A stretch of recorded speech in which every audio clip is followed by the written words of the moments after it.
What's up YouTube? Vik-Werks checking in. Another video for the Mk5 R32. So we actually got it in. It's right there.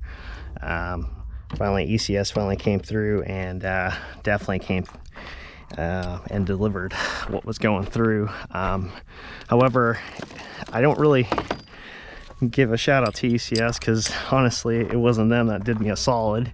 It was actually PG Performance that actually went above beyond the Call of Duty. You guys remember the SRS-Tech fog light grills, and obviously those bad boys, with that situation, I got short-ended in regards to not receiving the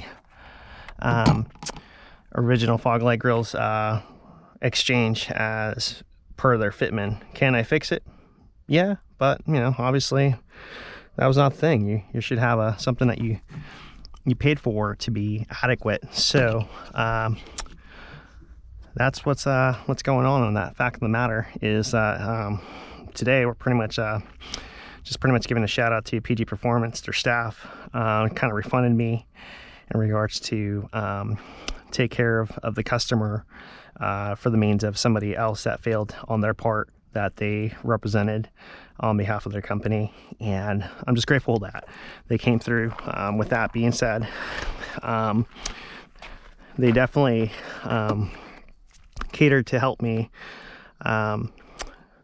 go from there and adjust the situation to better give me the ability in regards to using the funds for something else, and that's what's going on. So right now what we're doing is taking these bad boys apart, and from there I'm gonna show how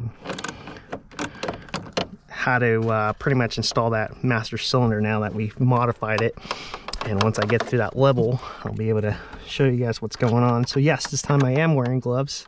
What I'm doing is taking the T25 screws now off my my bad boy here, frontal intake, taking this bad boy off the bracket so I can lift the bracket. You'll see once I take the intake itself what I'm referring to in regards to that matter, and going from there. So I'm pretty excited to see this project. However, the only difference I would say with this ECS intake is that I do like having the intake cover that I currently have on Evolution Motorsports. Maybe they'll watch this video and get motivated to add that secondary cover. It's kind of nice when you have smoky seasons out here in the wild Pacific Northwest, and you're able to actually manage to not have the debris and fallout just literally affect the intake as much. I know it's a dry flow filter on Evolution Motorsports, but for me it's more of a making sure that I don't have to go out there and do a lot of maintenance all the time. It's really what it comes down to.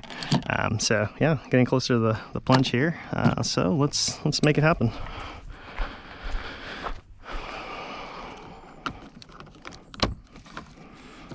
So I need a 10. So let's see, we're at 10 mil for sure. I'll need flathead screwdriver. That works. Take this sucker out, and it's a lot quicker than anything. It's pretty nice actually. I am going to post this intake on the forums if you guys so choose, or you can hit me up here if interested. If you live locally in the Pacific Northwest, you know, obviously you'll be saving on shipping, which is the aspect of life, and going from there. All right. Yep, 10 it is. As mentioned, I left this one out last time because I wanted to test the screws out that I needed for this. Another thing I want to say is that if you're ever doing the situation where your subframe, I see a lot of people like go out of their way and pretty much unbolt this screw that is currently So this is the actual wire loom that goes down there, and it goes on the subframe right around there, where hopefully I'll use this tool to kind of point it out. So the screw, the 10mm bolt, is literally right there. And I see a lot of people that tend to overdo it, going a long way, when you can actually remove the wiring itself from here and make it so much easier without actually removing that from the subframe or disconnecting it from the steering mechanism and damaging the shield itself when it doesn't need to be done. And then you can reroute the wiring right back up here and never have to deal with that. See, obviously this is just weather decay, and I could fix those. I have the grommet remover, I can replace those. You know, I do know the part numbers for those. But that's pretty much it. Sorry for my snapping here, I'm a little dehydrated. Yeah, let's get that ordeal going so you guys can see what I'm talking about.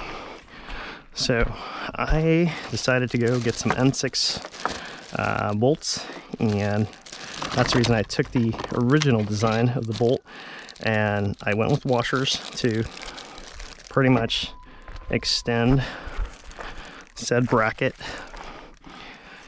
so that way it could actually sit perfectly aligned with it. With that being said, I will have to adjust this bad boy again. So rather than actually going and trying to source something crazy, I got these 1/4 inch spacers, and that's all they are. And pretty much what we're doing here is making sure that this sits here, and that way when it sits back in there, it's not like something that's going to be super hardcore to figure out and manage with. So it's trying to align one into one and not lose your precision. Kind of wish I was wearing my headlamp rather than wearing this. And so pretty much all you're doing is adding that to kind of provides set a space and go from there. So hopefully that pretty much did it right there. If it decided to go, I think I lost it. It sucks, like I mentioned before, not having a headlamp and trying to give you guys content is kind of a pain in the butt here. All right, there we go. Got it working.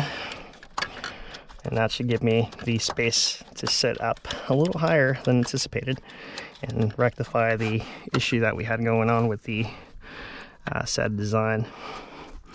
And then with that being said, I can add another spacer here and use the bolts that I'm using, or I could still reach it with the OEM ones. It's not a bad decisiveness, but I decided, hey, you know, stainless steel, and you know, going from there and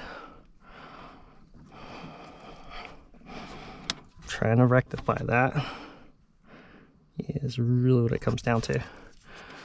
And so let's see here.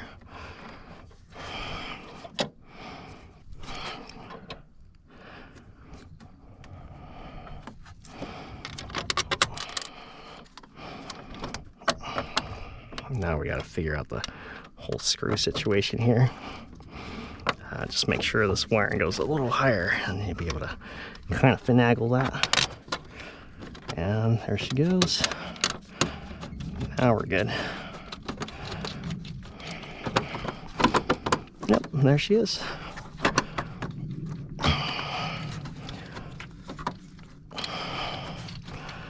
And there we go. And I should have kept that other bit here. So we'll just go grab that one real quick since I put it back. And that's your 4mm.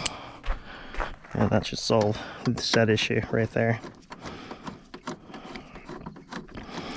With that being said, I'll also include this bad boy. This is just screwed in there pretty good with the rubber housing there. But yeah, so there you have it. It's done deal, and then I can reuse this, and it's not going to affect what I'm looking for in regards to that. And go from there, and then I'll be able to install the intake and you know, look at their installation notes, and it should be pretty dummy proof from there. So yeah, like I mentioned before, if you like what you see, you know, let me know what you guys think. As always, subscribe, hit the like button, and we'll go from there. And you know, yeah, leave me a comment, and yeah, should be pretty good to go, guys and gals. All right, talk to you then.